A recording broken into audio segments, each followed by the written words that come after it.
Hello बच्चों, कैसे हैं आप।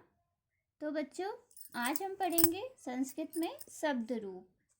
क्या पढ़ेंगे? शब्द रूप, शब्द रूपाणी या शब्द रूप जिनको हम कहते हैं। तो आज हम पढ़ेंगे अकारांता पुल्लिंगा बालक शब्द। ओके, बालक शब्द के हम क्या पढ़ेंगे? शब्द रूप पढ़ेंगे। तो सबसे पहले बच्चों हम ये जान लेते हैं कि अकारांत क्या है। ओके, शब्द रूप बहुत सारे हैं, है ना। जैसे बालक है तो बालक के शब्द रूप हैं सप्तमी विभक्ति तक, ये विभक्ति दी हुई है ना। तो जो अकारांत है, अकारांत जो है वो पुल्लिंग शब्द। अकारांत का अर्थ होता है जिसके अंत में अकार होता है, जिसके अंत में अकार होता है। जैसे हम बालक, ओके, बालक, बालक का हम उच्चारण कर रहे हैं तो बालक का के बाद क्या आ रहा है? आ रहा है अ, है ना, बालक। आप लोग भी करके देखिएगा, बोलिएगा बालक। तो बालक के बाद हमें उच्चारण करने में क्या आ रहा है? अकारांत, है ना। तो क्या होगा ये? अकारांता पुल्लिंग शब्द, जो हम जिसका हम अभी शब्द रूप हम पढ़ेंगे, ओके, और समझेंगे। तो आपको ये समझ में आया होगा। तो अकारांत पुल्लिंग शब्द वे होते हैं बच्चों जिनके अंत में अकार आता है। ओके, जैसे बालक हो गया, राम, राम हो गया। अगर हम राम है, राम, राम बोल रहे हैं तो माँ के बाद आ रहा है ना। अगर हम राम को रामे कहेंगे, क्या कहेंगे? रामे, रामे, है ना। तो क्या आएगा? रामे में आ रहा है ई। तो रामे में क्या आ रहा है? रामे होता तो एकारांत, रामे, ए आ रहा है ना।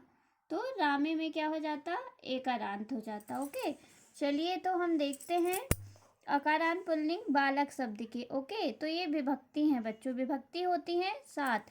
प्रथमा, द्वितीया, तृतीया, चतुर्थी, पंचमी, षष्ठी और सप्तमी।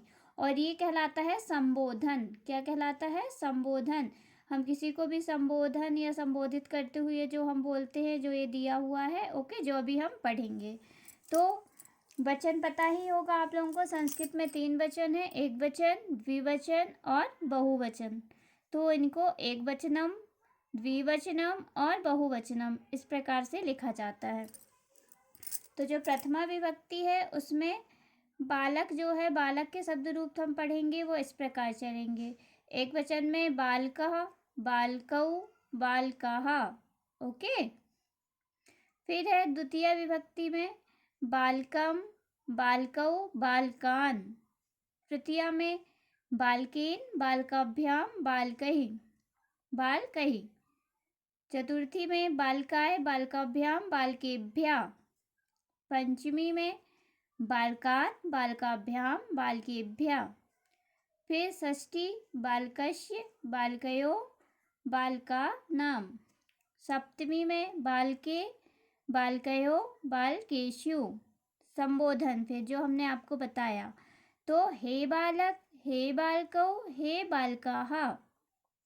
इसमें आप लोगों को कोई ज़्यादा डिफ़िकल्टी नहीं है, इजीली आप लोग 7 विभक्ति हैं। फिर संबोधन आप लोगों को बता दिया है, एक वचन, द्विवचन, बहुवचन, इस प्रकार लिख के आप इनको पढ़ सकते हैं और इनको पढ़कर आप अच्छे से समझकर याद कर सकते हैं ना।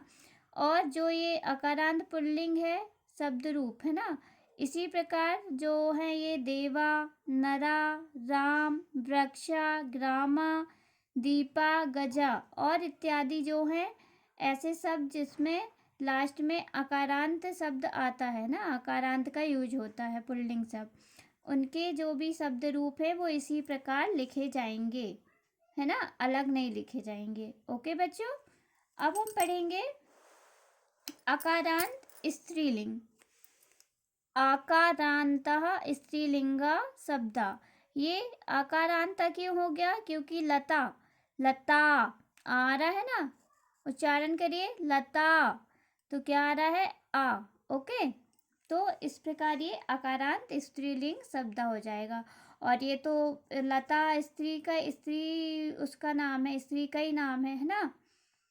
तो ये जो है विभक्ति आप लोगों को पता होंगी, 7 है। फिर ये आ जाएगा संबोधन।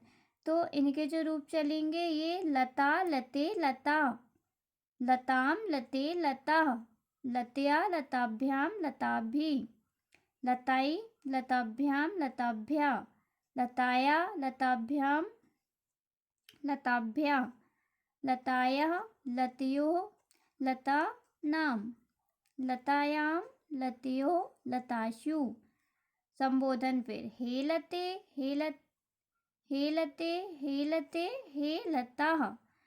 इसी प्रकार बच्चों जितने भी आकारांत स्त्रीलिंग शब्द आएंगे उनके रूप इसी प्रकार चलेंगे। जैसे माला है तो माला, माले, मालाः। ओके, फिर मालाम, मले, माले, मालाः, माल्या, मालाभ्याम, मालाभिः। इस प्रकार माला, शाला, रमा, मापिका, सीता, स्थालिका इत्यादि और भी जो है जिसमें स्त्रीलिंग है और आकारांत आ रहा है ना, तो उसके शब्द रूप इसी प्रकार हम लिखेंगे और उसको याद करेंगे। ओके, तो आपका यही होमवर्क है कि जितने भी अकारांत और स्त्री पुल्लिंग शब्द हैं और अकारांत स्त्रीलिंग शब्द हैं, आपको वो सब अपनी कॉपी में, नोटबुक जो आपकी है उसमें आपको लिखना है और याद करने हैं। ओके बच्चों, ओके बाय बच्चों।